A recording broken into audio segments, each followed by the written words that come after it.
everyone, welcome to Campus File, where we bring you promising discussions of campus life. Today's video, we are going to talk about the importance of Christian Campus Fellowship, and our guest for today is Rebecca Okine. Welcome, Rebecca, to Campus File. Thank you so much, Joanna, for having me. Thank you. Thank you too for coming. So, what do you do? Okay, so my name is Rebecca, as you rightly mentioned. I'm a writer and I write under the pen name Becca Inspires. I recently graduated or completed my Master's in Communication Studies from the University of Ghana, Legon. Yeah, so pretty much that's it. I have a personal writing business where I offer professional writing services. Yeah, so these are the few things that I do. I'm also a youth leader with ICBC Good News Temple. Yeah, so that's great. Okay, so when we talk about the Christian Fellowship or Campus Christian Fellowship, how would you describe it? What is it all about? Okay, so I would say it's about providing young people on university campuses opportunities to still maintain fellowship with God and then their fellow brothers and sisters. You know that back at home, you have your local churches you are attending and all that, but then being in an academic environment does not mean that you should put that on a standstill. So I think that the campus fellowships, they offer that platform of continuity where you find yourself in an academic environment, but then you are still able to, still maintain that spiritual connection with God and also with your brothers and sisters in Christ. Yeah. Okay, wow. So what was your involvement in the campus fellowship on your campuses? Okay, so I've had the privilege of schooling in two places, so I'll just briefly talk about them. So with the University of Cape Coast, where I studied for my first degree, I was involved in the campus ministry, specifically Pentefield, and I'll say I was an active member. I had the opportunity to even serve and all that, so I was very active there. And then for University of Ghana, Legon, I fellowshiped with New Breed, and I'll say I was also an active member. Though I didn't really serve in various portfolios, but being active in terms of going to church, making time for services, attending programs. Yeah, so I'll classify myself an active member who always looks out for what are the programs that we are having, how can I be there, how can I incorporate it into my academic life. So when I know that, okay, I'm planning that is what I'm going to be doing, when I get to know that the campus ministry is also doing a program, I factor it into my schedule so that I can make time and then attend it. There were a few I couldn't attend, but then most of the programs I try to attend because I know the benefits that it gives to me. Yeah. Okay, so what was the atmosphere for the fellowship, the whole fellowship? What was the consistent atmosphere? There is an atmosphere of, it's a very vibrant atmosphere. This is young people. In university campuses, you have a group of, there's an age bracket. So there is this vibrant atmosphere that you may not even get in your local church, because your local church is made up of, you have older people, you have children, you have different age groups. But then within the university campuses, there's an age group that is in that particular fellowship. So there's this vibrant atmosphere that is always there. There's also a lot of high energy, if I put it that way, there's this high energy and all that. And I also think that another thing I've also noticed is the nature of the sermons, because the speakers, they know our level, they know where we are. They try to give us sermons that are very pertinent to where we currently find ourselves. Sometimes they even try to balance academics and your spiritual life and all that. So I think the atmosphere is always vibrant. The atmosphere is very interesting, and then the kind of messages we also receive are tailored to meet where we are. Yeah. Can you give us a message or a point you had in the message that has been with you till now? One thing that I've noticed is that they keep telling us to make good use of the time that we find ourselves. You have a lot of time now, so don't waste it. Because going out there, when you're in a school environment, to some level, to some extent, you are confined. Even though university offers you more privileges and then all that, you are being told that be wise with what you are doing, make use of your time, work on your spiritual life, learn how to balance this and then learn how to balance that. So I think it's a consistent thing I keep hearing from the speakers that come to preach to us.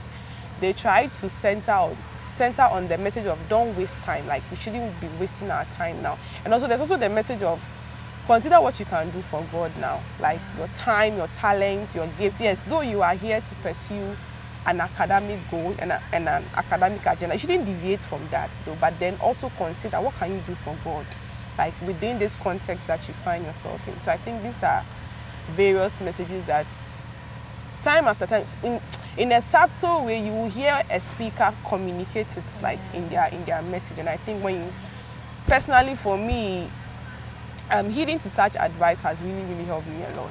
Yeah. So that's great. So when it comes to your spiritual growth and your personal growth and social growth as well, how did the campus fellowship build that up? Wow, so it did a whole lot for me. I want to start with the social aspect because I think the spiritual aspect is obvious. Like if you are part of a community, a Christian community, you should be growing spiritually, right? But I want to talk about the social aspect because I was, let me use the word was, because right now like I'm much better. I was somebody who was very shy, very timid, very quiet, very all to myself. But then coming to the university, even being among course mates, program mates, you're still finding it difficult to like express yourself and all that. But then you're in this church and people want to find out who you are. You have people who are trying to check up on you. They are giving you roles to play and all that. So it's actually helped me a lot in my social life, like learning how to work with people, learning how to connect with other people. Yeah, and you have different people from different backgrounds, even if it's your church. Like let me pick a church, like let's say ICGC. Even if you all attend ICGC, you are from different, let me say temples or branches, and then you're all coming together. Yeah, so the social life, it really helped me to learn how to network with people, to learn how to trust people, to learn how to pay attention to certain perspectives of people. And then also sometimes you think you can do something, but then you realize that somebody can actually do it very well. So it offers you the opportunity to learn from them and all that. So I think my social life has really been impacted like as a result of joining like campus mission. I remember clearly that before going to the university for the first time, I can't walk up to a guy and talk to him. Like it was that I can't. It's not even about any negative, but I just can't do that. But like being part of such a ministry and all that, like getting myself involved in the activities and all that, you just see that it's not anything scary like to approach a guy to ask him a question or so I think that the social life aspect has been really impacted. For the spiritual life, I'll say that it has also helped me greatly, especially with my prayer and then my word study life. Yeah.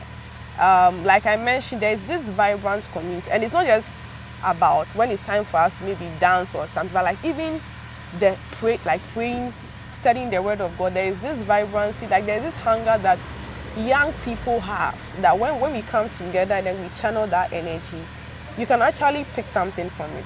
Yeah. So like personally, I was encouraged in my prayer life. I remember the very first time I entered church. This was in University of Cape Coast back then. The campus ministry I attended for the first time, Pentecost. I remember when I entered, there was this lady praying. In fact, before I entered, I heard her voice. So I was like, who's praying this? Like the way she was praying, it really caught my attention. Only for me to enter the auditorium and realize that it was a lady. So I'm like, how can a lady be praying like this? So it's actually like boosted some, not that I want to pray like her, but I was just touched that who is she? Like why is she so serious with prayer and everything? So it really helped me to understand that, and I have to actually do more, and it's actually possible. So I made it a point not to be missing prayer meetings, because you join such meetings, you observe what is going on, and even when it comes to the word of the Lord too, paying attention, making notes. Like I'll say that making notes is really important, and then going back to the notes that like you have. Sometimes we have Bible studies, we have discussions, somebody will bring a perspective that you don't really know, Yeah, and also so that you see, you have to allow yourself to grow. Right? Growth is something that cannot be forced on you. So you can be in a very good environment, like good campus ministry and all that, but if you are not willing to grow, you just be there like that. So I want to put out that very important point that young people that find themselves as part of campus ministry should allow themselves to, because the growth cannot be forced on you. You need to be willing to allow yourself to grow. You have to understand that even though these are people like you, there are things that they can offer you that you would have never been able to figure out yourself. So just allow yourself to like grow and then to learn through the process. Yeah. So personal growth. I'll talk about my gifts and my talents. Like I mentioned earlier in the introduction that I'm a writer. I didn't know. Like I had glimpses of it earlier in SHS that, oh, I can do some writing, I can do something here and there. But like in a campus ministry, I got the opportunity to put my writing gift to full, like to like a very high level use. Let me put it that way. I had the privilege of like stories. No, let me give a classical example. I had to write citations. So let's say we have a program and then we invite maybe a speaker or a man of God. As a way of honoring the person, we are supposed to give the person like a citation. Okay. So I was privileged to be the secretary. We had a portfolio called the literature secretary. So I was tasked to write citations, and at that point I've not written one before. But then I already had the writing, so I had to be challenged to make use of it. And I tell you, to the glory of God, I was able to write a lot of citations. And yeah, so putting my writing gift like to use was, I had the platform to do that. And this one, you know, your citation is going to go to like a very renowned man of God. You don't just write anything there, you get it. And it will even be reviewed and they will look at it. So opportunities to put my writing gifts to use, I think it was largely realized like through the campus fellowship. So I think that the campus fellowship, when you look at it carefully, it's helping you in so many aspects, like your spiritual life, your personal growth, your academics, you know, your social life. There are different like things that it can actually like bring your way. And then they also try, I think most of the campus ministries, they try very well to incorporate diverse programs. So it's not always about prayer meetings or Bible studies, and they try and bring about activities that are like catering to different aspects of your life as a student. Yeah, so when you allow yourself, you realize that, oh, okay, this is actually a very great opportunity. Somebody approaches you, they've seen that you can do something, just do it.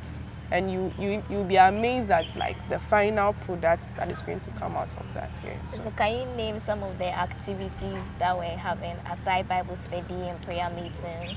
Let's say when it comes to examination, how to prepare for an exam, you know, even sometimes, even very early in the semester, they teach you how to plan for the semester, how to make sure that you're balancing like various aspects of your life as a student.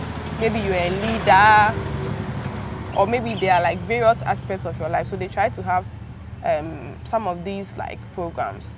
And then sometimes too, they collaborate with the university community. Like if there's maybe an academic program, there's some of the campus fellowships actually partner with the university community to drive some of these programs. So I think these are the little ways that they try to bring about like different activities. Yeah, that'll be very interesting. So when it comes to balancing your academic life and campus fellowship, like, because usually they have a number of programs during the week, how were you balancing that? Okay, so balancing it, I want to be honest, there are times it wasn't easy. I'll just say that, you know, there's a saying that you will never have time, but you'd have to make time for what is important for you. You get it? So you would have to look at your life as a student. This is who I am. Primarily, you are a student. That's why you're in the school in the first place, right? But then you recognize that this aspect of your life is also what's important. So there are times where I couldn't go for everything. That's the truth. But then I make sure that at least within the week, if there is something I can go, like let's say most of the campus ministries, they try their best to plan alongside the school calendar, because they know that even the people who are leaders, they're also students. So they may not push in so many activities, and you may not be able to attend all of them, but then the ones that you can attend, you make time to attend them. So I try to factor like, okay, maybe Tuesdays we have Bible studies. what time is it? Usually they try to make those things in the evenings because they know that during the day you go for lectures and all that. So in the evening we have Tuesday, we have Bible studies. I factor it in my calendar that Tuesdays I have Bible studies to attend, and then I'll make time to attend it. If I can't attend, then maybe I'm preparing for maybe a quiz, maybe there is something so urgent, but I try my best to factor the church activities in my personal calendar so that I'll not be giving a lot of excuses. Yeah. So that was how like I was balancing it. You see, and I'll say what makes it sometimes very challenging or more challenging is when you're a student, when you're a leader in the church. Like let's say when you're an executive, because you'd have to be attending meetings.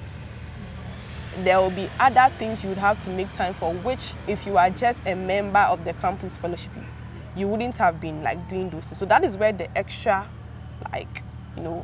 task comes. But for everything, I know that there is grace available. And then there's also wisdom, grace and wisdom. So grace is available. You also have to apply wisdom over here. So when you're a student leader, or when you're a campus leader, let me put it that way, it's not easy. But then having served in that portfolio, I'll say there are times you have to actually sacrifice.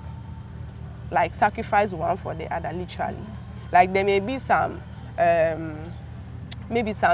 lessons going on. I've forgotten the name they use for it, but like there are this sometimes, it's not meaning like a main lecture, but maybe some group studies, extra thing going on. But you are a leader in the fellowship. You have an executive meeting. At that point, you'd have to make a decision. Do I go for this group lessons with my friends? Yes, it's academic work. Or will I go for this executive meeting? You'd have to actually make a decision at that point. Yes. So, and many times for me, I had to make time for the executive position and then the executive meeting and then go. Why? Because you see, you are a leader there. Some of these things with the campus fellowship is teaching you actually how to be a leader. Because in the real world, someday you are going to be a leader and have to make a lot of decisions about these things. So you have to weigh the priorities. If it's something that you can do away with it, and then focus on if you know that when you're absent from this meeting, it's going to actually affect the meeting. Your perspective would have been needed. Maybe they were expecting a particular feedback from you. You get it? Where maybe it becomes like a shame, maybe you have an exam or something, you can maybe ask permission from the president or whoever. Let them know that, due to this and this and this, I can't make it. So that one, it will be like very, very rare cases. Yeah. So the balance is not easy. There are times you'd have to choose one over the other. That's the truth. Yeah. Like, what are some of the challenges that you were exposed to, that you saw in the Christian fellowships? Okay, so I think this is a challenge everywhere. It has to do with finances. Yeah, financial challenges. I think every campus fellowship has its own financial challenges, and it's evident. Like having school in the University of Cape Coast and the University of Ghana, I'll say we have financial challenges. And I also talk about support from the university community.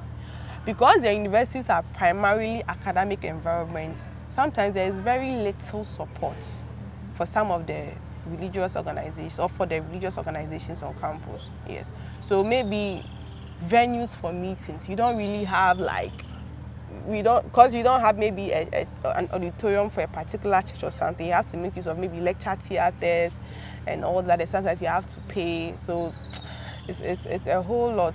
But I know that most of the mother churches of the fellowship, they try to support. But I don't know of the university community if they really support the fellowship. I know, you see, even though, I'll say this thing, even though the university community may not directly see the benefits of maybe having a campus fellowship, maybe they may not really see the direct benefits, but then there's an indirect benefit. Because you see, when people are involved in this kind of groups, behavior is being checked. When people's behavior are being checked, they're going to be more responsible students. You know that? Yeah.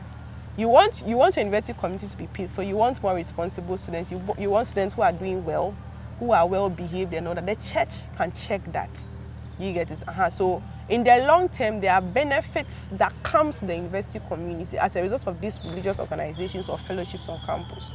So I think we need more support from that particular perspective, and also with the with the financial support. And I also said, I see there's also a mindset that some students have. Some students don't really see the benefits of maybe being part of a campus fellowship. Some people have that like mindset, you know.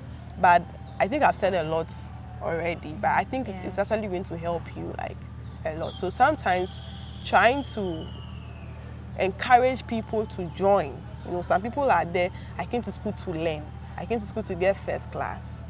And I always, we always say this, that you see, it's very good you came to school to learn, you came to school to get a first class and all that. But you see, when you join the campus fellowship and then everything, now you're actually, I think if you're part of a campus fellowship and you had to balance so many things and you actually got a first class, you've actually proven more than somebody who only came to read books and got a first class, because the person didn't really have much to do, but you had to balance like a lot of things. Yeah, so getting people to be part of the campus fellowship sometimes is a challenge because of the kind of mindsets like some of them have. So like what advice would you give to first year students on campuses? So what the advice I'll give to them is that please join a campus ministry. It can be depending on the church, that's your mother church that you are part of. If that, I know that it's not all churches that have their campus like ministries on the various campuses, but if you have, that should be the first point of call. Like you should try and get to know them or try and connect with them and then be part of them. If you don't have, you can still find a place to fellowship. You can still find a place to fellowship. So by all means, do your best to be part of a campus ministry, because it's going to bring you so much benefits, not just with your spiritual life, but in various aspects of your life. And I don't think you're going to regret it. Yeah. Thank you very much, Rebecca, for joining us. Thank you too for having me. It's been a good time today. So not just go to University campus, but join a Christian fellowship and allow yourself to grow. This has been Campus File. See you in the next video. Bye.